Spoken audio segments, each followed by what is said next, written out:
Imagine the world at its quietest, when all that remains is the rhythm of your own breathing. In that silence, questions surface that are easy to miss in the noise of the day.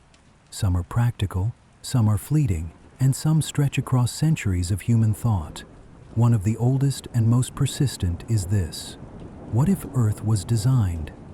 It is not the kind of question that expects a quick answer. It is the sort of thought that invites you to slow down, to take a step back and look at the ground beneath your feet with new eyes. To wonder if the planet you live on, the air you breathe, the seas you cross, and the sky you look at each morning were all part of something more intentional than chance.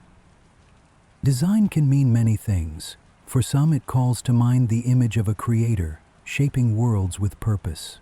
For others, it might mean the deep laws of physics written into the fabric of the cosmos, rules that guide matter into patterns that eventually give rise to life. Some imagine algorithms of nature, chaotic systems that somehow settle into order. The important part is not deciding which meaning is correct. The important part is noticing that across time and across cultures, people have felt compelled to ask whether the world is merely what happened to occur, or whether it was arranged with a kind of logic. To feel the weight of this idea, you only need to pay attention to the small details of life. You wake in the morning and light streams through a window. The temperature is mild enough for comfort. You breathe in air rich with oxygen, your lungs receiving exactly what they require. Thirst comes and there is water, clear and tasteless, yet precisely suited to sustain you. Step outside and you meet plants, animals, clouds drifting in a blue sky, gravity anchoring you to the ground. All of it feels ordinary because it has always been this way. But when you pause, the ordinariness itself becomes extraordinary. What are the chances that so many things line up so well? Science has described much of this in detail. We know how stars fuse elements and scatter them across space. We know how gravity gathered dust into planets, how water molecules formed, how atmospheres developed, how life evolved. Explanations are powerful, but they do not erase the wonder. In fact, the more closely you look at the details, the more the whole system seems improbably balanced. Earth orbits at just the right distance from the Sun, in the band astronomers call the habitable zone, where water can remain liquid. Shift that orbit slightly closer, and oceans would boil away. Place it farther, and seas would freeze solid. Our planet rotates at a steady rate, keeping day and night balanced. Too slow, and one side would scorch while the other froze. Too fast, and storms would rage with destructive force. Even the angle of Earth's tilt matters. At about 23.5 degrees, it creates the seasons. Without it, some places would endure endless summer, while others remained locked in winter. The Moon, orbiting at just the right distance, stabilizes that tilt, preventing chaotic swings that could destabilize climate. The same Moon also stirs the oceans, pulling tides that circulate nutrients, carve coastlines, and guide the lives of countless species. Deep inside the planet, molten metal moves, generating a magnetic field that shields the atmosphere from the Sun's radiation. Without this invisible barrier, Earth might be stripped bare like Mars, left cold and lifeless. Above that, a fragile atmosphere holds gases in delicate balance. Nitrogen for stability, oxygen for breathing, carbon dioxide in small but crucial amounts. Each ingredient is essential, and each could have been otherwise. These coincidences raise questions. Are they simply the result of chance? Did the universe roll the dice countless times, scattering worlds across galaxies until one turned out like this? Or is there something deeper, a structure that makes such outcomes more likely, as though written into the blueprint of reality? Philosophers and scientists have wrestled with this. Some point to the anthropic principle. Of course, we find ourselves on a planet suited to life, because if conditions were unsuitable, we would not be here to ask the question. That answer is tidy, but it does not silence curiosity. It does not erase the wonder at how narrow the margins are, how fragile the balances that sustain everything. Consider carbon. Every living thing you know is built from it. Carbon atoms form the framework of cells, the scaffolding of DNA, the backbone of proteins. Its power lies in its ability to bond easily, forming long, stable chains. Without carbon's unique chemistry, complex life could not exist. But carbon itself is rare and depends on a delicate process inside stars. It is created only under very specific conditions of nuclear fusion. If the forces within atoms were slightly stronger or weaker, the universe might have been filled with hydrogen and helium, but little else. No carbon, no life, no us. The fact that carbon exists at all is the result of a narrow window of possibility. Water tells a similar story. It is so common that we forget how strange it really is. Unlike most substances, water expands when it freezes. This makes ice float, forming a protective layer on lakes and seas that insulates life beneath. If ice sank, entire ecosystems would be destroyed each winter. Water also has an unusually high heat capacity, meaning it absorbs energy without extreme shifts in temperature. This stabilizes climates and prevents wild swings that could wipe out fragile species. Without this single liquid, finely tuned in its behavior, Earth would be unrecognizable. The more details you collect, the harder it becomes not to feel the impression of intention, not proof, not certainty, but a sense that things fit together too well to ignore. Humans have responded to this impression for thousands of years. Farmers studied the cycles of the sun and the tilt of the seasons, timing their planting and harvests.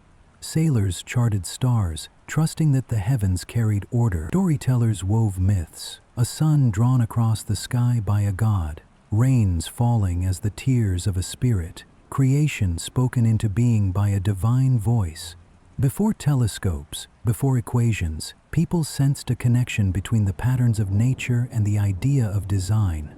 Today, we have instruments that measure time in billionths of a second, satellites that see galaxies forming billions of light years away, and equations that describe forces with precision. Yet the question remains as alive as ever: why here? Why this way? Maybe design does not mean a conscious builder with hands and tools.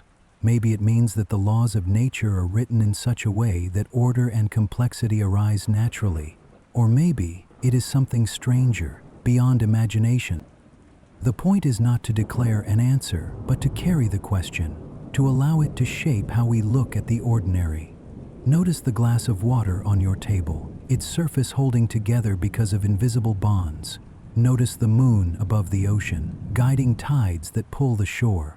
Notice the simple act of breathing, oxygen entering blood, carbon dioxide leaving, in a rhythm that has kept you alive since the moment you were born. None of these things need to feel dramatic, but when you see them as part of a larger puzzle, they invite awe. They invite you to wonder whether this puzzle has an image it is trying to complete. Astronomers now search the skies for other planets like ours. Thousands have been found orbiting distant stars. Many are inhospitable, too hot, too cold, too turbulent, too exposed to radiation. Some are made entirely of gas. Some orbit stars that flare with deadly force. None yet discovered matches the balance of Earth. That rarity makes our world feel less like a random outcome and more like something singular. Maybe not unique in the whole cosmos, but unusual enough to make you pause. And in that pause, the question returns, quietly: what if Earth was designed? If it was, then what does that say about our place here? Are we participants in something larger, witnesses to an arrangement we only partly understand? Or are we simply finding patterns because we are wired to seek them? Either way, the experience of asking reshapes the way we see. It turns ordinary moments into invitations. It transforms the air, the seas, the tilt of the planet into signs worth noticing. The silence grows deeper, and with it, the awareness that the puzzle is not finished. Earth itself is a kind of text, written in light and matter, inviting us to read slowly. The more details we uncover, the more carefully we must hold the thought. Perhaps this is not only what happened to be, but what was meant to be. We do not have to decide, we only have to keep looking. From space, Earth shines with a color that sets it apart from most of the planets we have seen: blue. The oceans wrap around its surface like a shimmering cloak, reflecting light, shifting with clouds, and giving the planet its familiar glow. Astronauts often say that the first sight of Earth from orbit is overwhelming, not because it looks foreign, but because it looks alive. Against the blackness of space, with its stars and emptiness, the Earth seems fragile, a single bright oasis suspended in silence. This is why we call it the blue planet. But the color is not just for beauty. It tells a story about what makes Earth habitable and why its conditions are far from ordinary. Start with the water itself. More than 70% of Earth's surface is covered by it. Oceans stretch across vast basins, while lakes, rivers, glaciers, and underground aquifers hold the rest. Water is essential for life, and yet, among the planets we know, Earth is the only one where it flows freely across the surface in liquid form. Mars has traces of ice. Europa, a moon of Jupiter, hides an ocean beneath ice crusts. But nowhere else we have studied shows the endless, moving seas that define our world. And water on Earth is not still. It cycles. The sun lifts it into the air as vapor. Winds carry it, clouds form, and rain falls, replenishing rivers and filling reservoirs. This water cycle connects every ecosystem, every living thing, into a shared network of survival. Without it, there would be no forests, no coral reefs, no grasslands, or human civilization. But water alone does not explain Earth's uniqueness. The atmosphere surrounding the planet is just as important. It is a mixture of gases, mostly nitrogen and oxygen, with smaller amounts of carbon dioxide, argon, and traces of others. This invisible envelope performs several miracles at once. It provides the oxygen we breathe. It shields us from harmful radiation. It holds warmth close to the surface, preventing nights from freezing and days from burning. Without this delicate balance, Earth would resemble the barren surface of the Moon or the suffocating heat of Venus. Even within that balance, the ratios are crucial. Too much oxygen, and fires would sweep across the land uncontrollably. Too little, and complex life would suffocate. Too much carbon dioxide, and the planet would trap heat in a runaway greenhouse effect. Too little, and the surface would plunge into deep freeze. Somehow, the mix of gases has remained within life-supporting limits for billions of years. This is not a static achievement. It requires ongoing processes to maintain it. Volcanoes release gases, plants and oceans absorb carbon dioxide, animals exhale, winds and currents distribute everything. The atmosphere is not simply present, it is alive with movement and exchange. Then there is the star we orbit.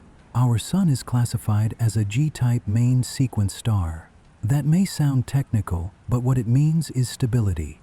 Unlike larger stars that burn quickly and explode, or smaller ones that flare violently, the Sun provides steady light and warmth over billions of years. It does not scorch us with constant storms, nor does it fade too soon. It has remained consistent long enough for life to emerge, evolve, and thrive. Many other stars we observe host planets, but few offer the same calm reliability. Without that, Earth might have been either sterilized by radiation or left too cold to sustain growth.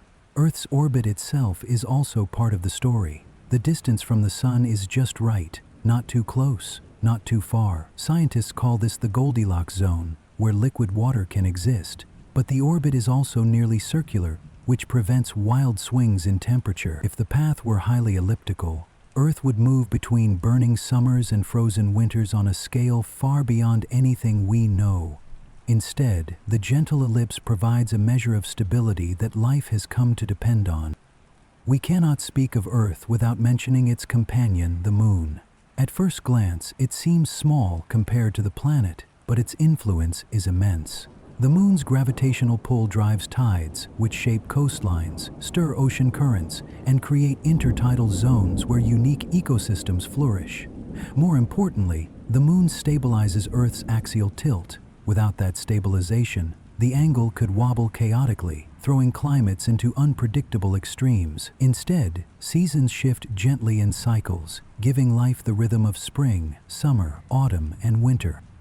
Many species have tied their survival to these cycles. Plants bloom when days lengthen, animals migrate with the seasons, humans build cultures around harvests and calendars. All of it traces back to the quiet influence of the Moon. The combination of water, atmosphere, sun, orbit, and moon creates a harmony that is not only functional but rare. When astronomers look beyond Earth, they find planets that are too hot, too cold, too stormy, or too unstable. Gas giants lack surfaces. Rocky planets may orbit too close to their stars. Moons may be covered in ice without sunlight to warm them.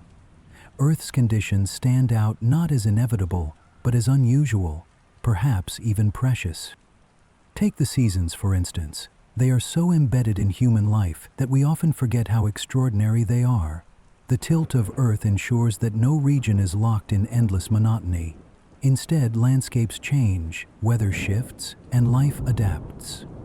In temperate zones, flowers burst from the ground in spring, fields ripen in summer, leaves blaze with color in autumn, and snow blankets the earth in winter. Cultures have celebrated these changes with rituals, festivals, and stories since the earliest times.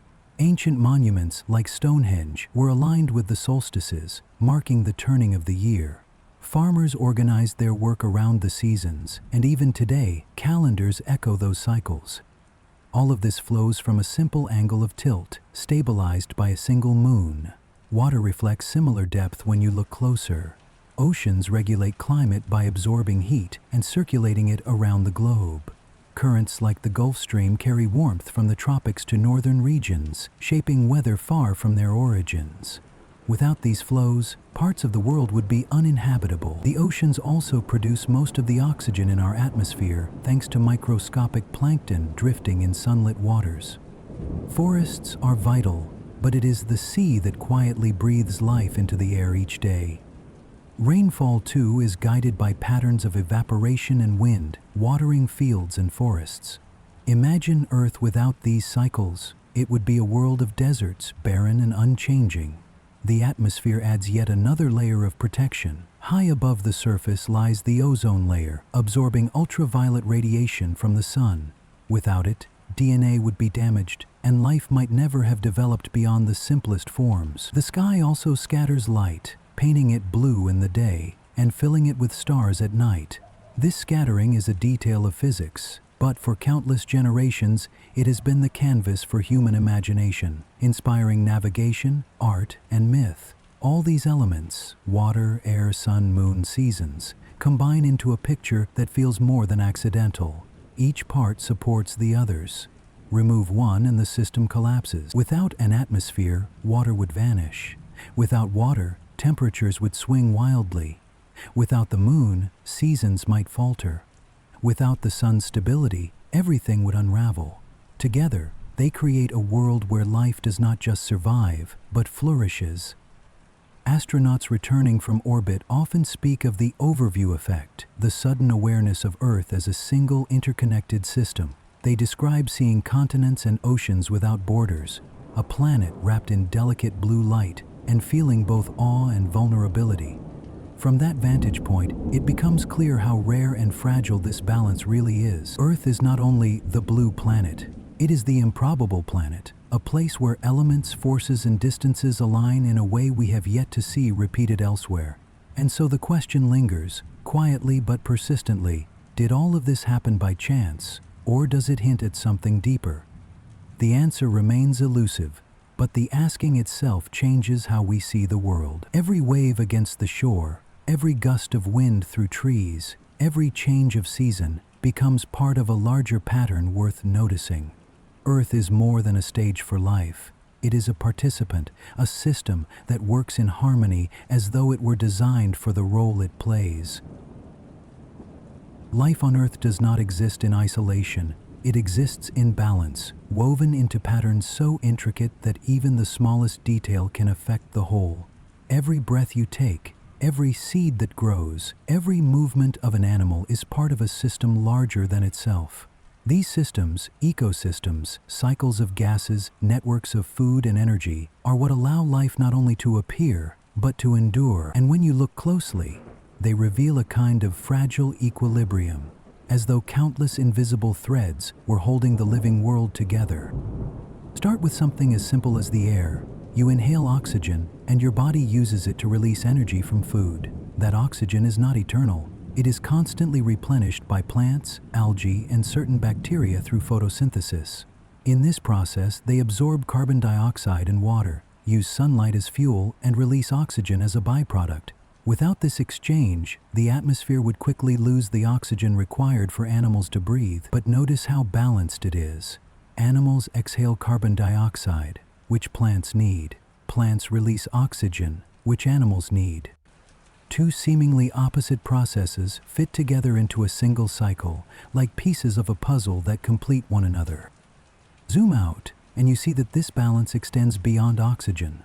The carbon cycle connects the land, the ocean, and the air in a constant exchange.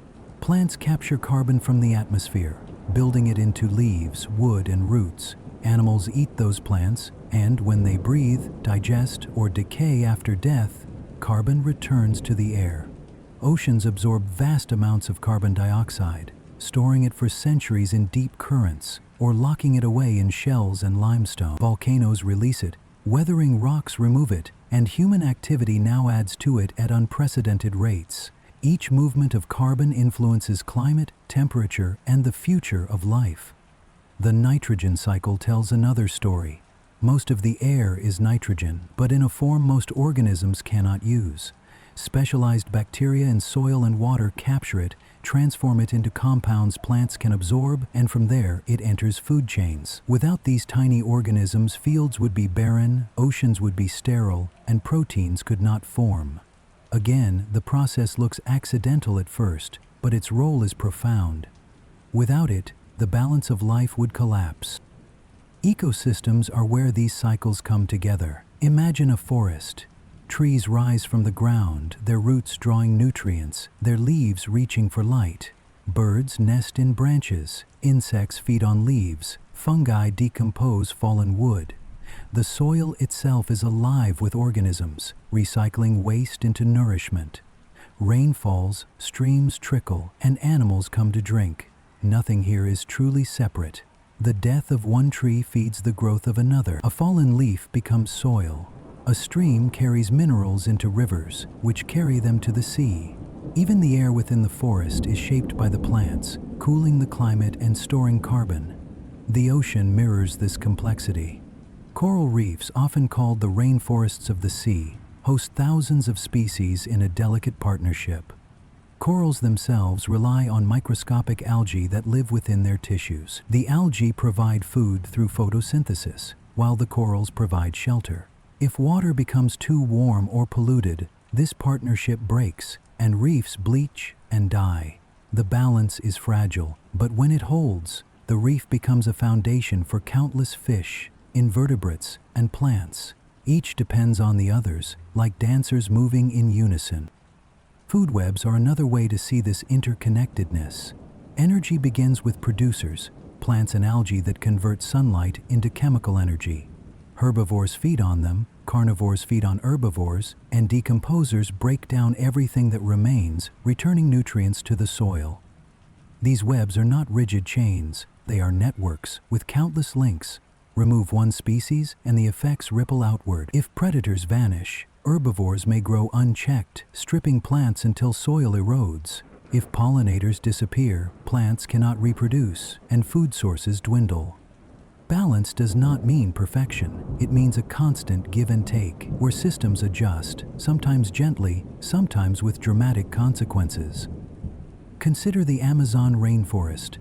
It produces enormous amounts of oxygen, absorbs carbon dioxide, and creates its own rainfall through evaporation. But it is not only trees that matter. Birds spread seeds, insects pollinate flowers, fungi recycle nutrients, rivers carry minerals. The balance is not held by a single element, but by the interplay of millions. Break enough of those connections, and the system could shift into something entirely different, a dry savanna rather than a lush forest. Balance also shapes climates. In the Arctic, sea ice reflects sunlight, keeping temperatures cool. As ice melts, darker water absorbs more heat, accelerating warming. This feedback shows how one element can influence the entire planet. Similarly, forests draw down carbon, cooling the earth, while deforestation releases it, warming the climate. These loops of cause and effect are part of the equilibrium, constantly adjusting, sometimes in ways that maintain stability, sometimes in ways that push toward change. Even within individual organisms, balance rules. Your body maintains a steady temperature, a careful level of sugar in the blood, a rhythm of heartbeat and breath. This internal balance, called homeostasis, mirrors the balance of ecosystem. Too much heat, too little oxygen, too great a change in acidity, and the system falters. Yet within the right range, everything works in harmony, from the folding of proteins to the firing of neurons. You are, in a sense, an ecosystem yourself, sustained by cycles of balance. The idea of balance does not mean perfection. Earth's history is filled with upheavals, ice ages, extinctions, asteroid impacts, volcanic winters. Life has been pushed to the edge many times, but through those upheavals, balance re-emerges in new forms. After the extinction of the dinosaurs, mammals flourished. After glaciers retreated, forests spread. Balance is not a frozen state. It is a dynamic process, adjusting constantly to shifting conditions. What makes Earth remarkable is not just that balance exists, but that it has lasted long enough for complex life to evolve. For billions of years, cycles have continued, ecosystems have adapted, and life has found ways to persist. Each system, from the chemistry of the air to the rhythm of the oceans, plays a part. None is sufficient alone.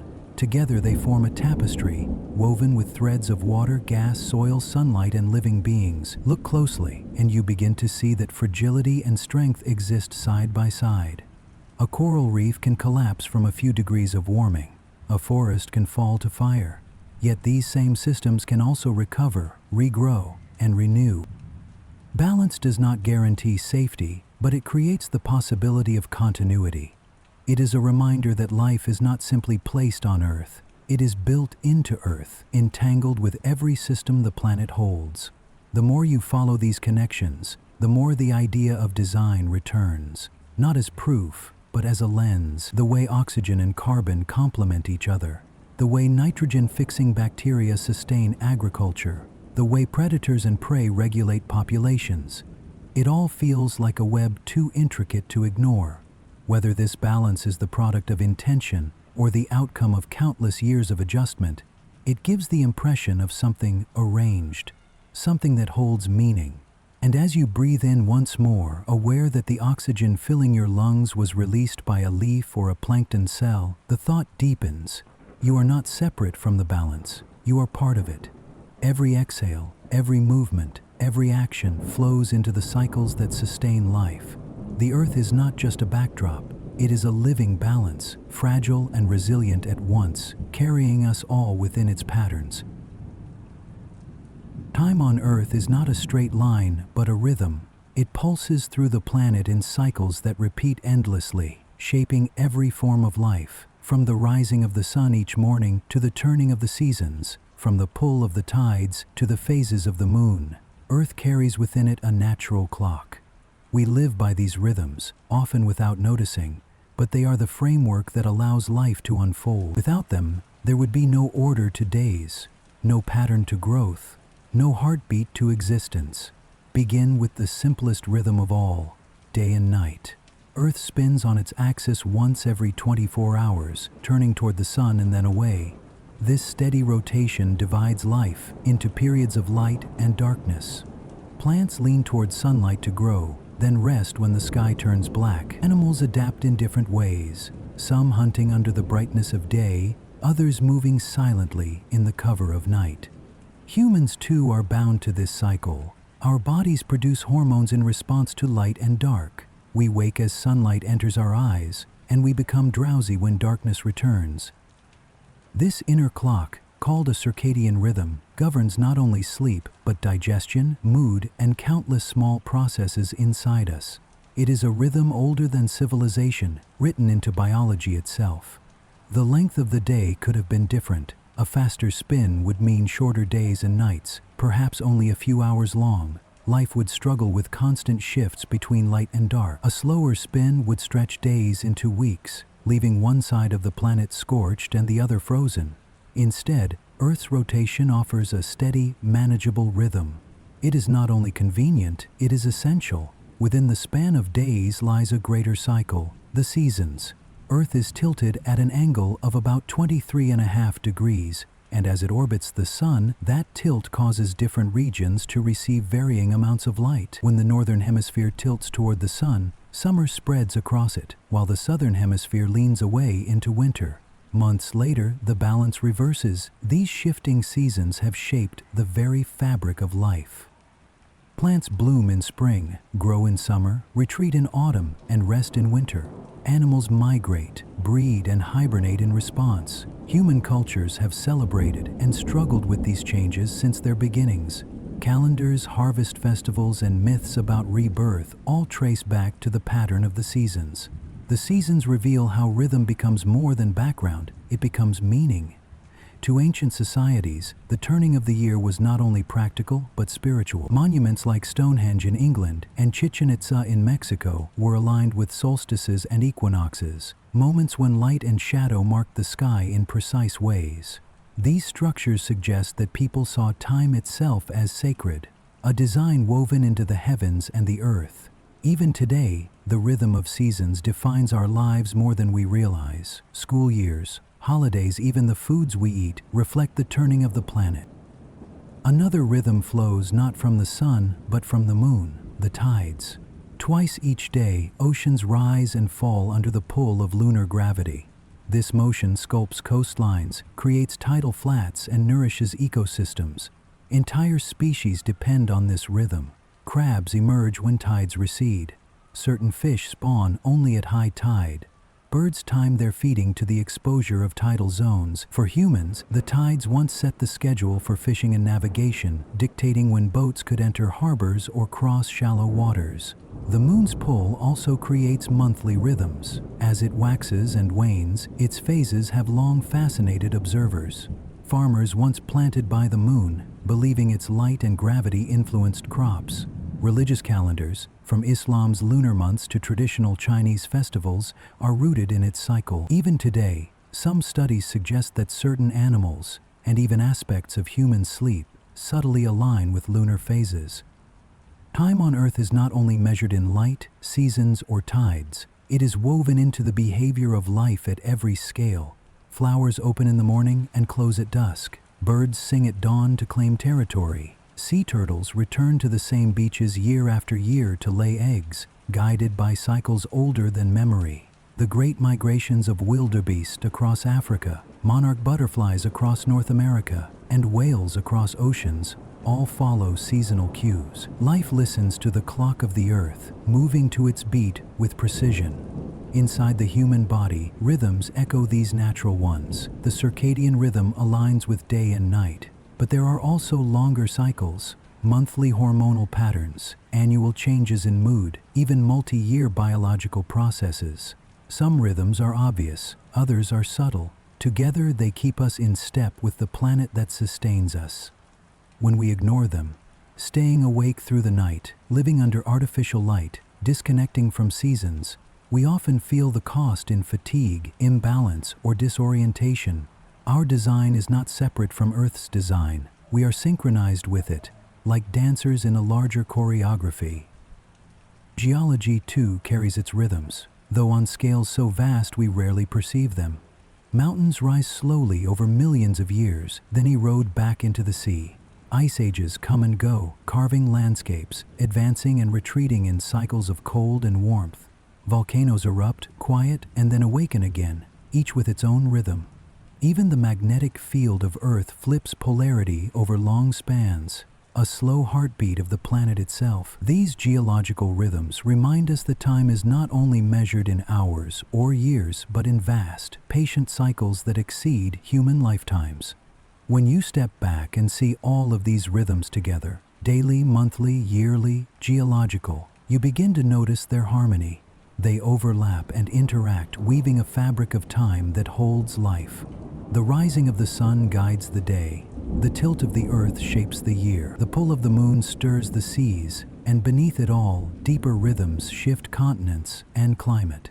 Each layer is connected, creating a world that is not static, but always in motion, always pulsing with time. The beauty of these rhythms is not only in their function, but in their effect on us. They bring order to what might otherwise feel chaotic. Without them, life would unfold in confusion, with no pattern to guide growth or rest. With them, the world feels alive with structure, almost as if time itself were designed to sustain us. Whether or not that is true, the feeling remains. When you watch the sunset, or notice the tide creeping in, or sense the chill of winter giving way to spring, you are witnessing the heartbeat of Earth. And so the rhythm continues, flowing from one scale to the next, from the spin of the planet to the migration of birds, from the tilt of an axis to the beat of your own pulse. It is a rhythm that shapes not only survival, but meaning, a rhythm that suggests time itself may be part of the design. Patterns are everywhere on Earth. They appear in the veins of a leaf, in the spirals of a seashell, in the branches of rivers, and even in the shape of galaxies. Some are so common that we stop noticing them. Others strike us with beauty so strong that we pause without knowing why. These patterns are not random. They follow rules of symmetry, repetition, and proportion that seem to guide nature itself. And when humans encounter them, we feel something familiar, as though these designs speak directly to us. Take symmetry, one of the simplest and most universal patterns. A butterfly spreads its wings and each side mirrors the other almost perfectly. A snowflake, formed from frozen water molecules, grows with six-fold symmetry, each branch repeating the same geometry. Human faces, too, contain symmetry, though never exact. We tend to find symmetrical faces more attractive, perhaps because symmetry signals health and balance. Our brains recognize it instantly, and in that recognition comes a sense of order. Symmetry is not limited to living beings. Crystals form repeating structures, where atoms align in symmetrical lattices. Planets themselves are roughly spherical, drawn into balance by gravity, pulling equally in all directions. Even music contains symmetry, as notes and rhythms repeat in patterns that make sense to our ears. Why are we drawn to it? Perhaps because symmetry is efficient. It minimizes energy, balances forces, and creates stability. Or perhaps because it echoes something deeper, the human mind's desire for harmony reflected in the world around us. Beyond symmetry lies a more complex kind of pattern. Fractals are shapes that repeat at different scales, growing more detailed the closer you look. Consider a fern leaf. Each frond resembles a smaller version of the whole plant, and each tiny leaflet resembles the frond again. The same principle appears in trees, where branches split into smaller branches, then into twigs, each repeating the same form. Rivers carve landscapes in fractal patterns too, with main channels dividing into tributaries and those dividing again, all echoing the same shape. Even clouds, with their billowing edges, reveal fractal geometry. Mathematically, fractals can be described with equations that generate infinite complexity, but you don't need the math to feel their impact. Looking at fractals gives the mind a sense of both order and wonder, predictable yet endlessly surprising. They blur the line between simplicity and complexity, showing how small rules can create vast diversity. In nature, fractals are efficient ways to distribute energy and matter. Trees use them to maximize sunlight. Lungs use them to spread oxygen through countless tiny airways. Blood vessels use them to reach every cell. Fractals are not only beautiful, they are practical designs embedded in life itself. Another pattern that fascinates humans is the golden ratio, a proportion often written as 1 to 1.618. This ratio appears when you divide a line or shape in such a way that the smaller part relates to the larger part in the same way the larger part relates to the whole. It may sound abstract, but you see it everywhere. The spiral of a nautilus shell grows by this ratio. The arrangement of seeds in a sunflower follows it, creating a dense, efficient packing. The horns of rams, the curl of waves, even hurricanes show spirals close to the golden ratio. Artists and architects through history have used it, consciously or unconsciously, in their works. The Parthenon in Greece, the pyramids of Egypt, and even modern logos and designs carry this proportion. Something about it feels right, balanced, almost inevitable. Why does the golden ratio matter? One reason is efficiency. In sunflowers, for example, this arrangement allows seeds to fill space without gaps, packing the maximum number into a small area. In pine cones and pineapples, spirals of scales or sections follow the same principle, ensuring growth is efficient and stable. But for humans, the golden ratio also carries an emotional weight. When we see it, whether in art or nature, it resonates as beauty. It is as though our brains are tuned to recognize this proportion as pleasing. Some scientists suggest that our visual system is optimized for processing it quickly, giving us a sense of harmony. Others think it may simply be a cultural association. Either way, the golden ratio connects human perception to the mathematics of nature in a way that feels almost designed. Patterns also emerge in sound and movement. Waves crash on a beach in intervals that echo each other. Birds flock in synchronized patterns, each turning at the same moment as if guided by one mind. The flashing of fireflies can align, lighting up a forest in waves of rhythm. These are not accidents. They arise from simple rules. Each bird responding to its neighbor, each firefly reacting to the signals around it. Yet from these small interactions, large-scale order appears. This is called emergence, the rise of complex behavior from simple parts. It is a pattern so common that once you begin to look for it, you see it everywhere. Humans, too, create patterns. Language itself is a structure of repetition and variation. Music arranges sounds into rhythm and melody, appealing to the same instincts that find symmetry and ratio pleasing. Art and architecture often mirror natural designs. From Islamic tiles with geometric precision to the branching vaults of Gothic cathedrals, cultures across time have sought to reflect the order they saw in nature. It seems we cannot help but echo the patterns of the earth, perhaps because we are products of them ourselves. Some patterns are hidden until you look closely. The spiral arms of galaxies, stretching for thousands of light years, mirror the spirals of shells in storms. The branching of neurons in your brain resembles the branching of trees or lightning across the sky. The same forms appear again and again, across scales so vast that they seem to connect the smallest cell to the largest structure in the universe. This repetition suggests that the rules of pattern are not confined to Earth. They are woven into the fabric of existence itself. The instinct to see order may be older than science. Early humans painted repeating shapes on cave walls, carved spirals into stone, and built structures aligned with the stars. Even without equations, they sensed that the world carried designs worth imitating. Modern science has given us language for those patterns, but the wonder remains the same. When we see them, we feel part of something larger, as though nature and mind were in conversation. Patterns also raise a deeper question. If randomness were the only rule, why would so much of the world look ordered? Why would symmetry, fractals, and ratios appear so consistently? Perhaps these patterns are simply what matter and energy tend to do when left to themselves. Gravity shapes spheres. Chemistry builds crystals. Simple rules repeat and expand. But perhaps they also suggest that the universe favors order, as though design is not imposed from outside, but emerges naturally from within. Whatever the explanation, the effect on us is clear. Patterns soothe and inspire. They tell us that the world is not chaos, but structure. They invite us to slow down and notice details. The spiral of a sunflower, the lattice of a snowflake, the geometry of a seashell. In noticing them, we connect to something universal, something that stretches beyond individual lives. It is a reminder that beauty is not an invention of human culture. It is a reflection of principles written into nature itself. And so, as we walk among trees, gaze at stars, or listen to waves, we are surrounded by designs that feel timeless.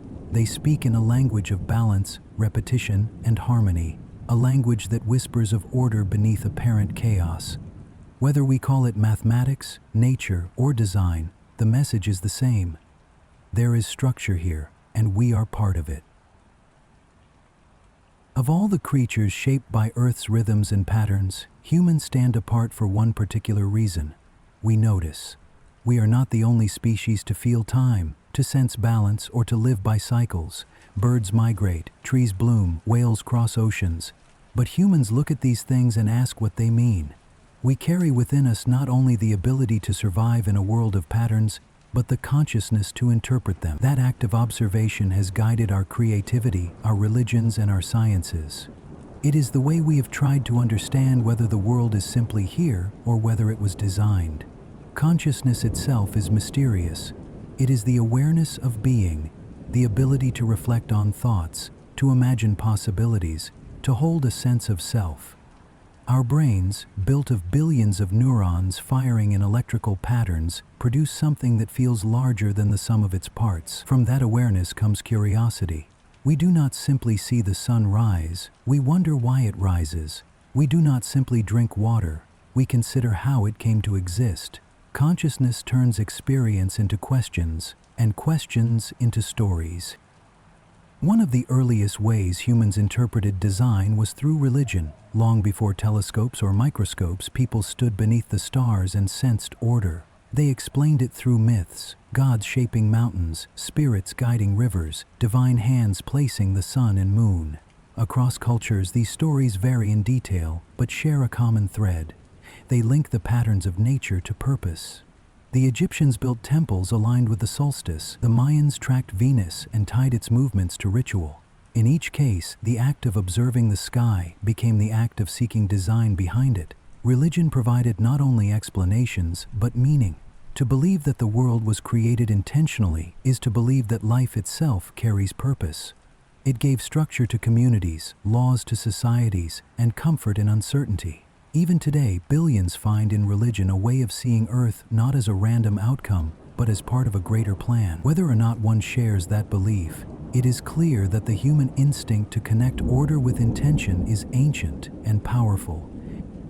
But observation did not stop with myth. Over time, curiosity grew into what we now call science. Instead of stories passed through generations, knowledge became measurements, records, and experiments. Ancient astronomers charted the stars, noticing patterns in their motion. Physicians studied the body, seeking rules in its functions. Natural philosophers began to separate cause from coincidence. With every discovery, the world seemed both more understandable and more astonishing. Science became a way of reading design without assuming a designer. It asked not only who made this, but also, how does this work? The scientific revolution of the 17th century deepened this approach. Figures like Galileo, Kepler, and Newton revealed that the heavens moved by laws as precise as clockwork. Gravity, optics, motion, all could be described in mathematical language. To some, this precision was itself evidence of design, a universe written in numbers by a divine mathematician. To others, it was proof that no supernatural hand was needed, only natural laws. In both views, science and religion were not enemies but companions, different ways of interpreting the same patterns. Creativity offered yet another interpretation. Humans did not only notice patterns, we imitated them. Art, music, and architecture became mirrors of the order we saw. The symmetry of temples, the rhythm of poetry, the harmony of music, all reflected our sense that beauty lies in structure. Even today, artists often draw from nature, the curve of a shell, the branching of trees, the flow of rivers. Architecture echoes these forms too, from the domes of cathedrals to the lines of modern buildings.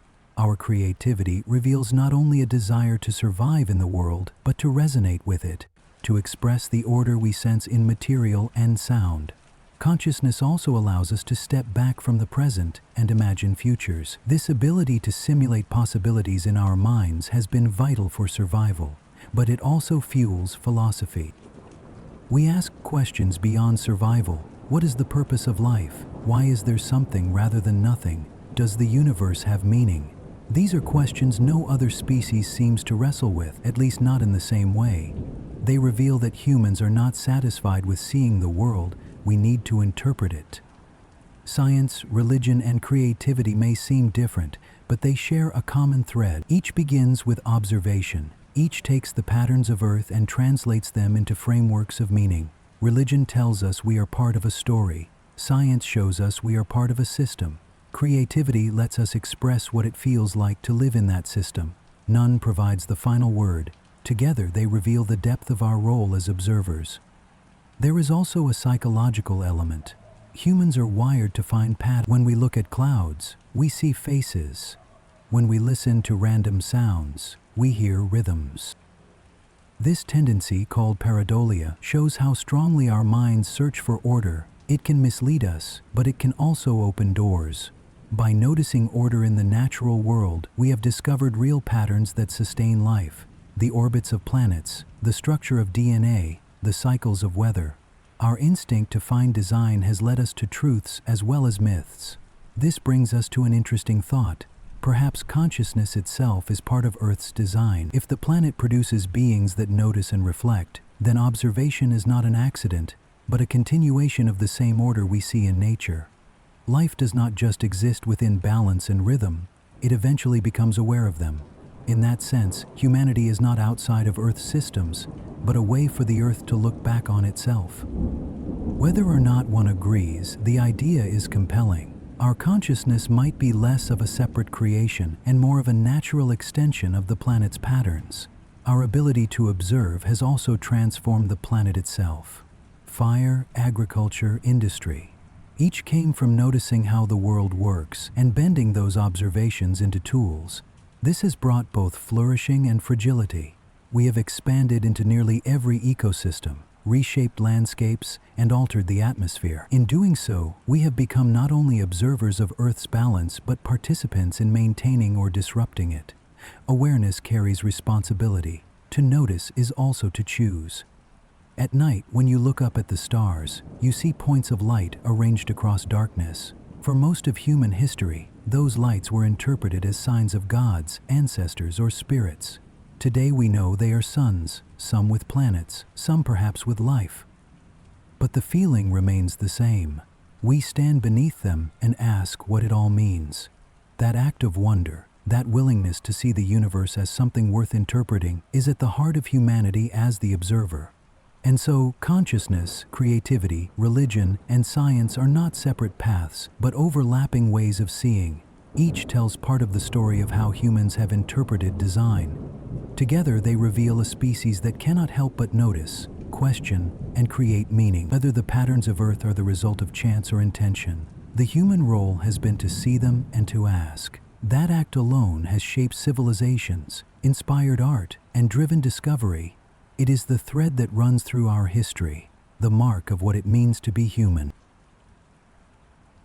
Every culture has asked the same question in its own way. Where did the world come from?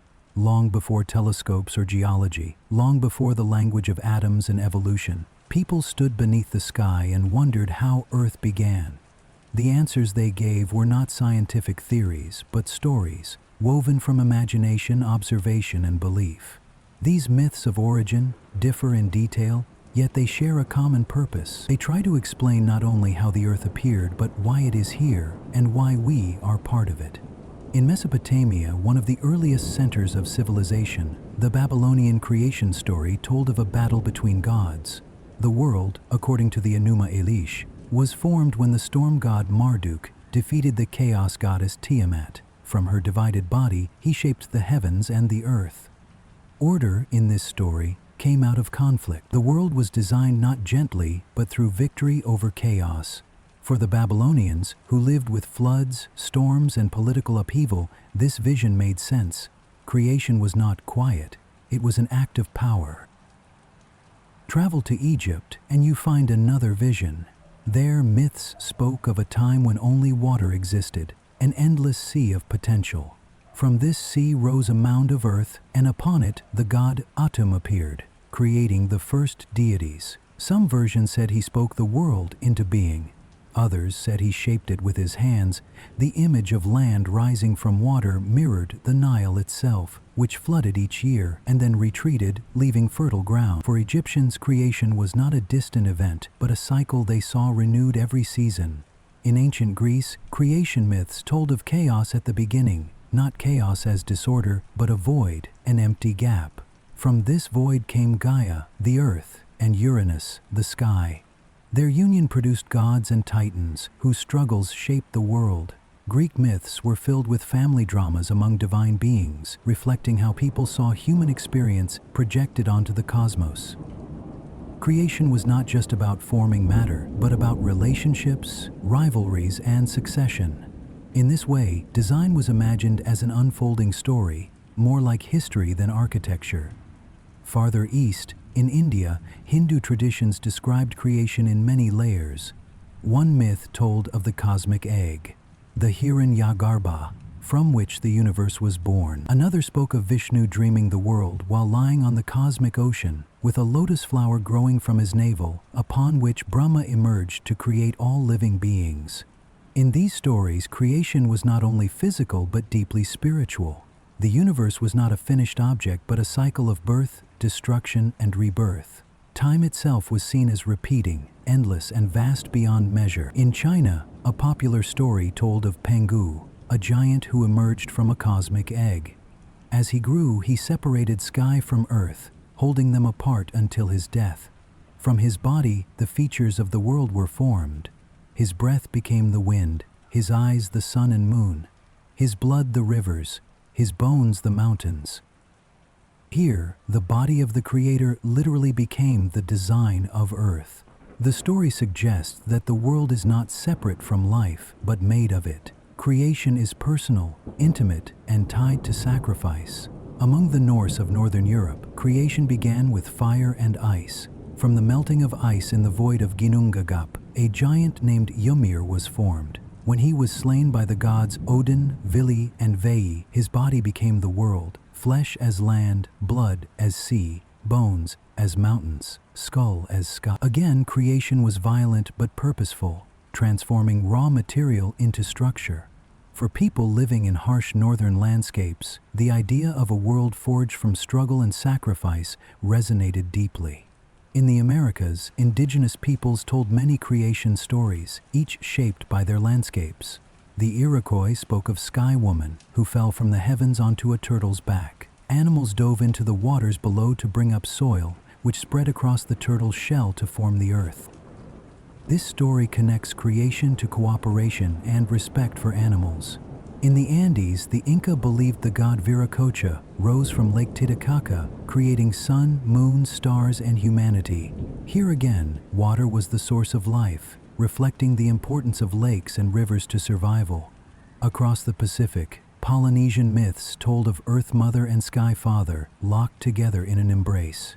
Their children, longing for space, pushed them apart. The separation of earth and sky allowed light to enter and life to flourish. For people living on islands under wide skies and vast oceans, the imagery was both poetic and practical. It explained why the heavens were above and the land below, and why light is necessary for growth.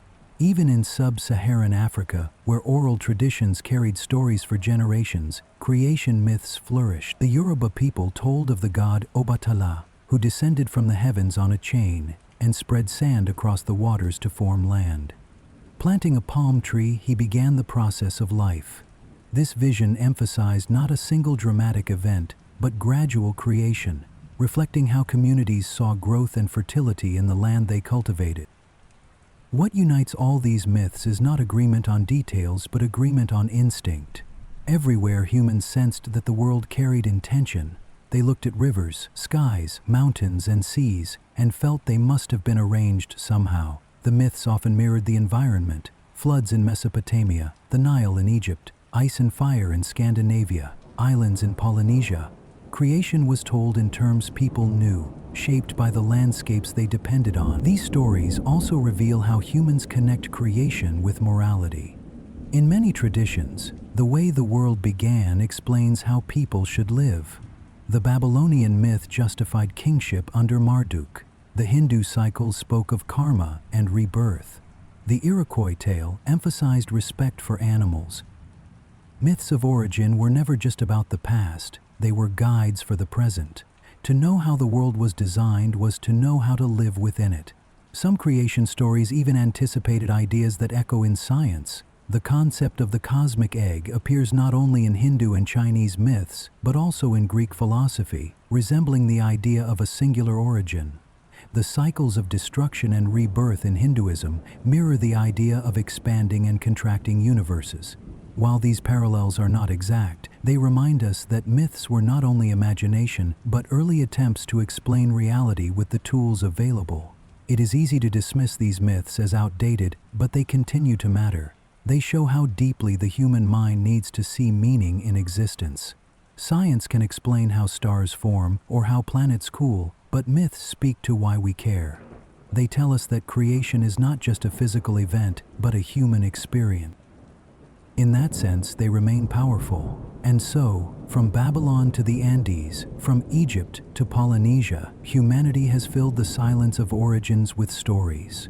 Each one is different, yet together they reveal the same instinct: to look at Earth and imagine it was designed, not left to chance.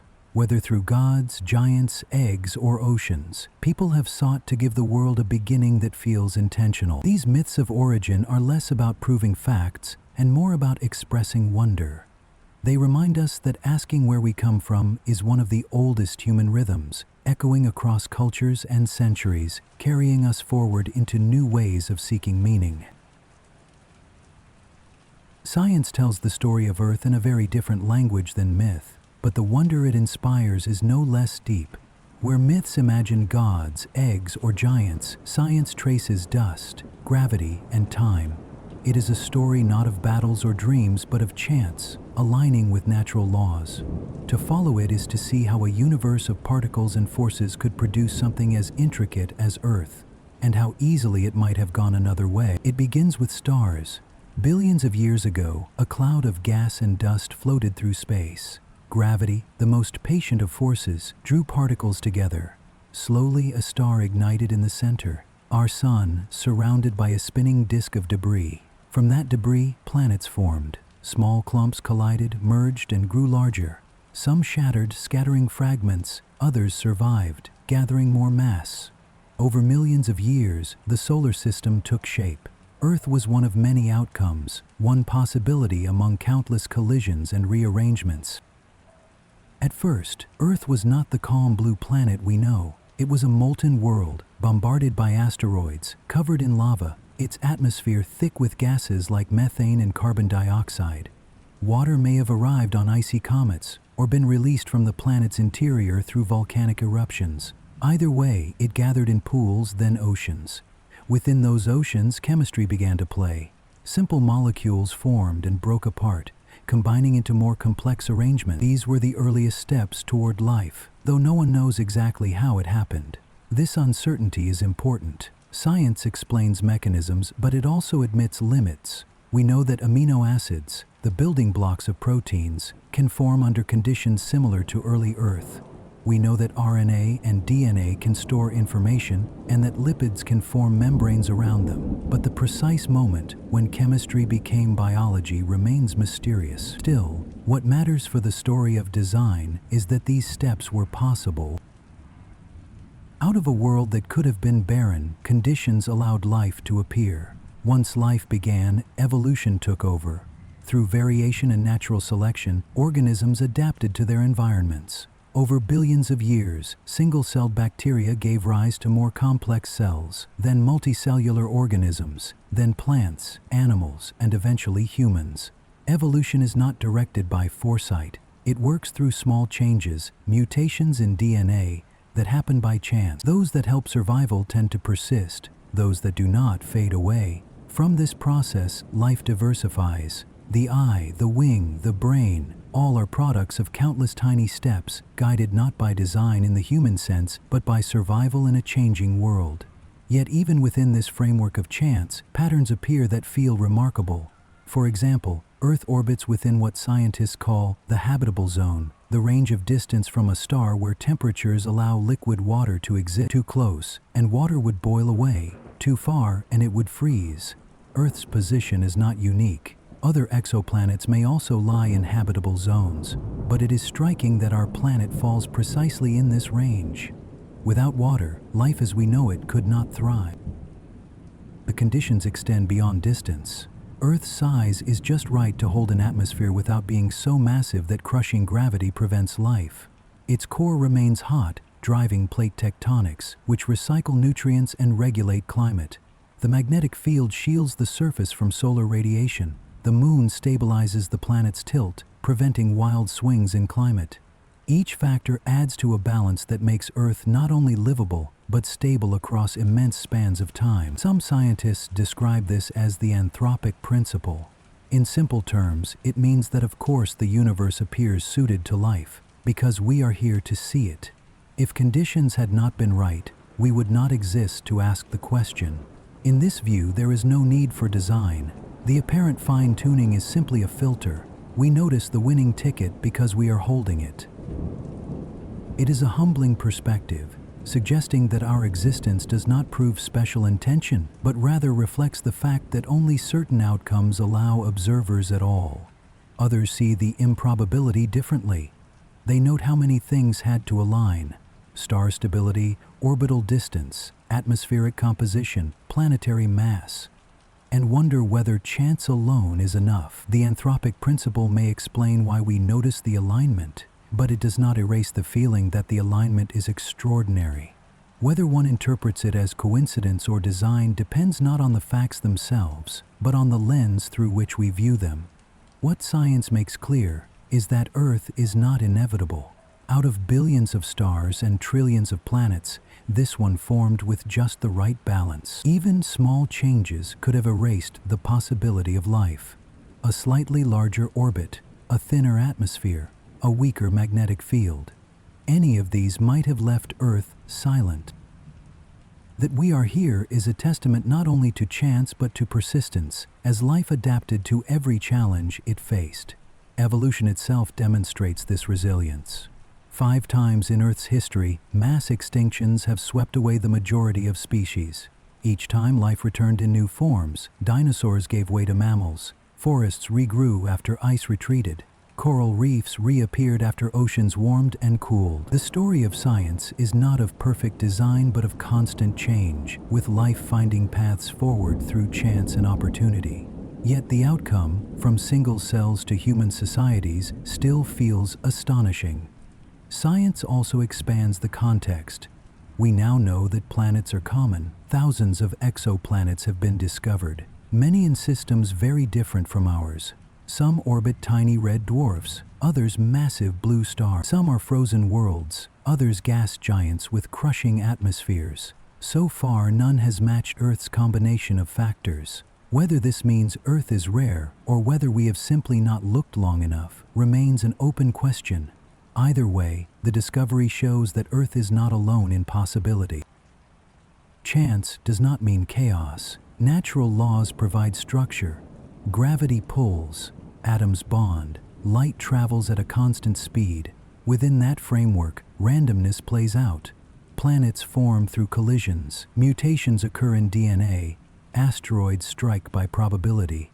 The interplay of law and chance produces variety. It is like rolling dice on a board with fixed rules. The outcome is unpredictable, but the boundaries are set. Earth is one outcome of that game, shaped by both constraints and accidents. For those seeking design, the story of science can be read in 2 ways. One is that laws themselves are the design, and chance is how they play out. Another is that design is unnecessary because chance plus law is enough. Either way, the scientific account does not strip the world of wonder. In fact, it may deepen it. To imagine a universe where dust becomes stars, stars become planets, and planets become conscious beings is to glimpse something extraordinary, whether guided or not. And so the story of science and chance complements the myths of origin. Where myths gave purpose, science gives process. Where myths spoke of gods and giants, science speaks of particles and time. Both are ways of interpreting the same world, each shaped by the human need to explain. Neither erases the mystery that remains, for even with equations and telescopes, we are left asking why the laws exist at all, why the dice roll in the first place, why there is something rather than nothing. For all its balance and resilience, Earth is not indestructible. The same conditions that make it habitable are also delicate, as though life is built on a knife's edge. Our planet has endured dramatic changes, some stretching over millions of years, others arriving in sudden, violent moments. These shifts remind us that stability is never guaranteed.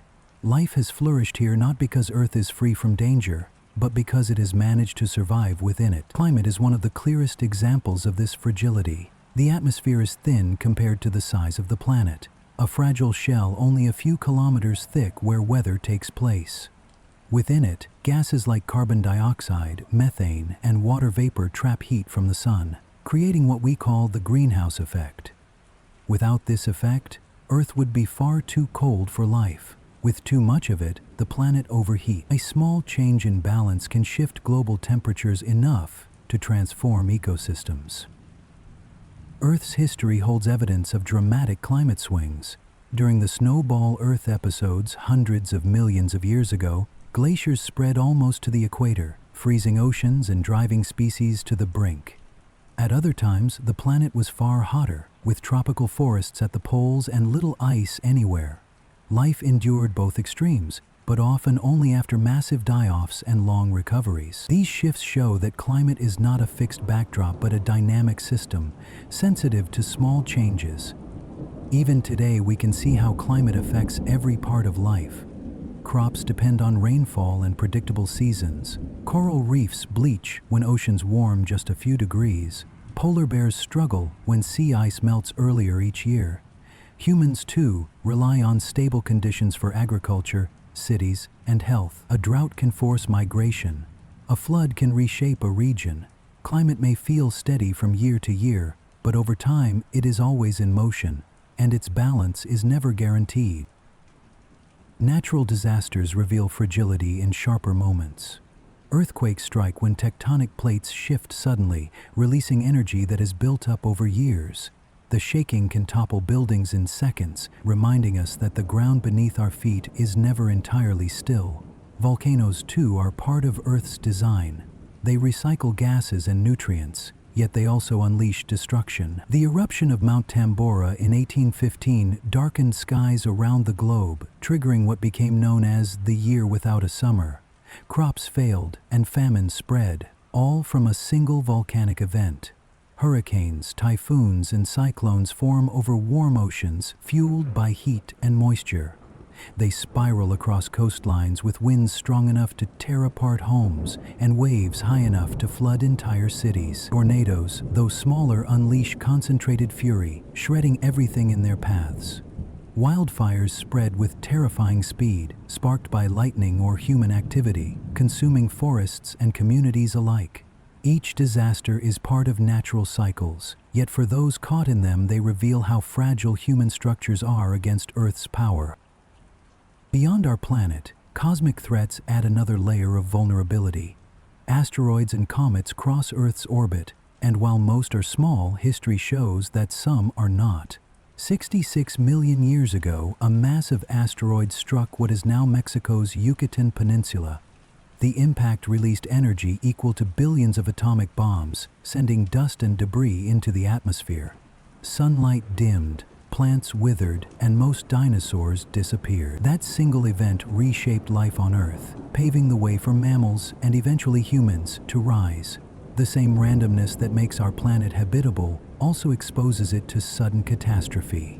Radiation from space poses another danger. Solar flares erupt from the sun, sometimes powerful enough to disrupt satellites and electrical systems on Earth. Over longer spans, gamma-ray bursts from distant stars could strip away parts of the atmosphere if they happened nearby. While rare, these events remind us that Earth is not isolated, but connected to a wider universe filled with unpredictable energy. Even Earth's internal systems carry risk. The magnetic field, generated by the motion of molten iron in the core, shields us from solar radiation. But this field has flipped polarity many times in the past, sometimes weakening before it reverses. During those periods, radiation at the surface could increase, affecting life. Though not catastrophic on the scale of an asteroid, such changes reveal how deeply our survival depends on forces hidden far below our feet. Fragility is not only about danger, it is also about interdependence.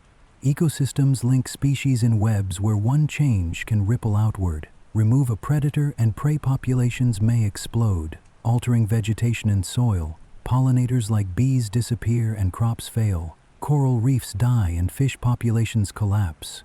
Fragility lies not only in external threats, but in the way every part of life depends on others. The balance that sustains us can unravel in unexpected ways. Human activity has added to this fragility. By burning fossil fuels, clearing forests, and altering landscapes, we have shifted the atmosphere and climate in ways that once took nature millions of years. Cities grow where rivers once flowed freely. dams hold back floods but also block the migrations of fish. These changes show that fragility is not only about natural forces but about our own impact. The stability we enjoy is easily disrupted, sometimes by our own hands. Yet fragility is not weakness alone. It also reveals resilience. Earth has recovered from asteroid strikes, volcanic winters, and ice ages. Life has returned after extinctions, often in unexpected forms. Fragility makes survival uncertain, but it also allows adaptation.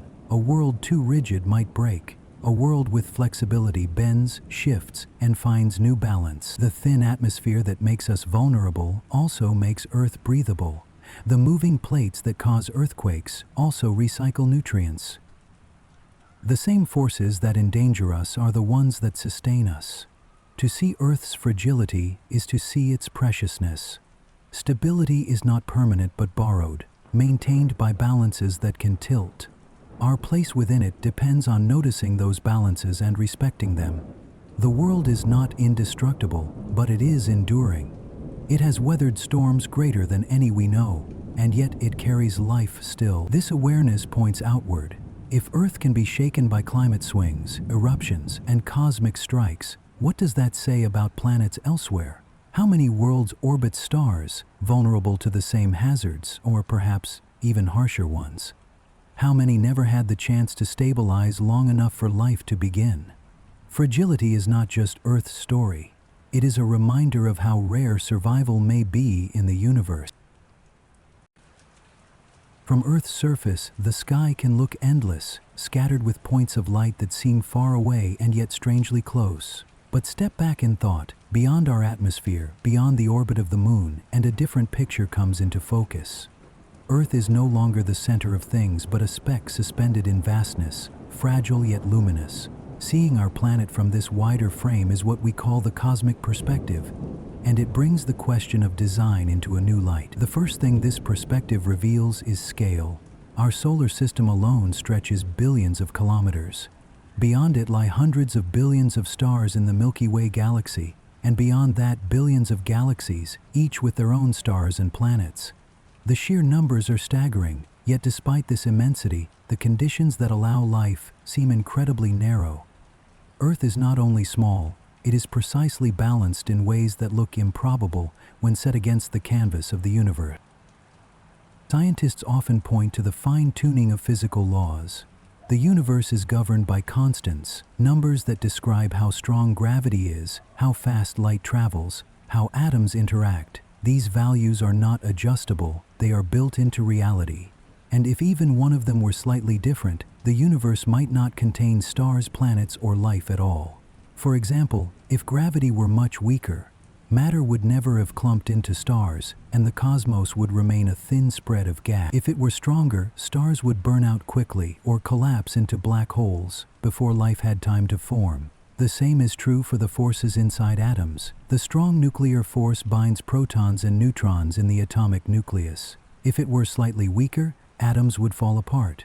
If it were slightly stronger, nuclear reactions in stars would stop, and the elements essential for chemistry might never form.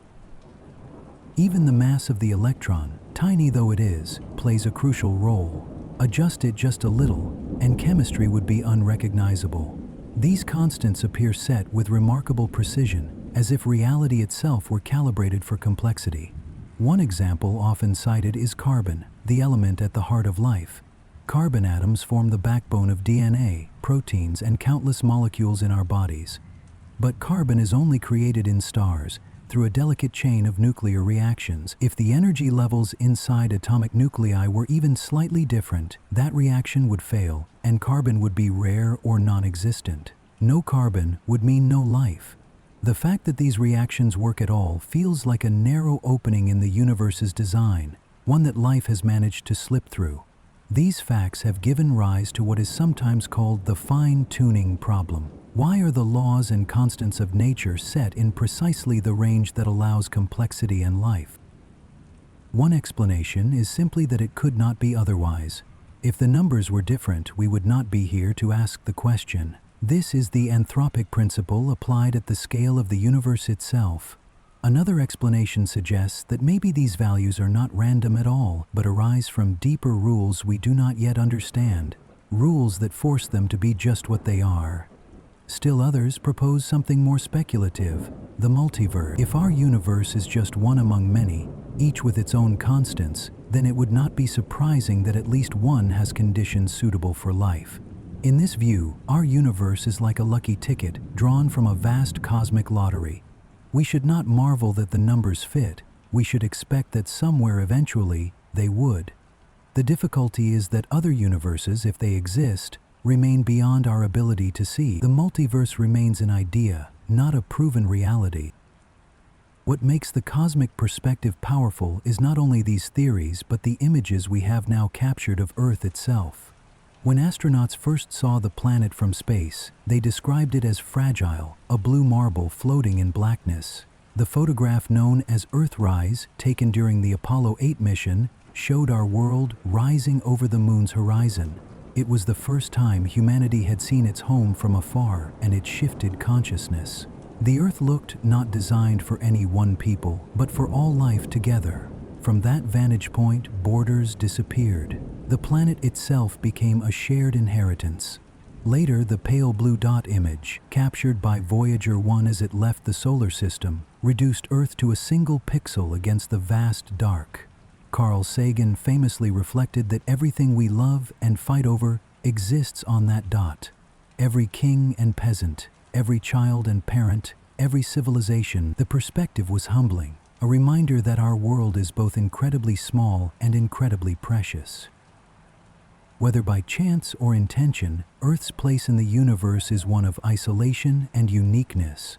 The cosmic perspective also changes how we think about design. If the laws of physics are fine-tuned, if Earth occupies a rare orbit around a stable star, if our galaxy itself offers calm neighborhoods rather than violent centers, then the question deepens: is this luck, or is it a structure we have not yet grasped? Even if science leans toward chance, the impression of design lingers because the alignment of so many factors feels unlikely.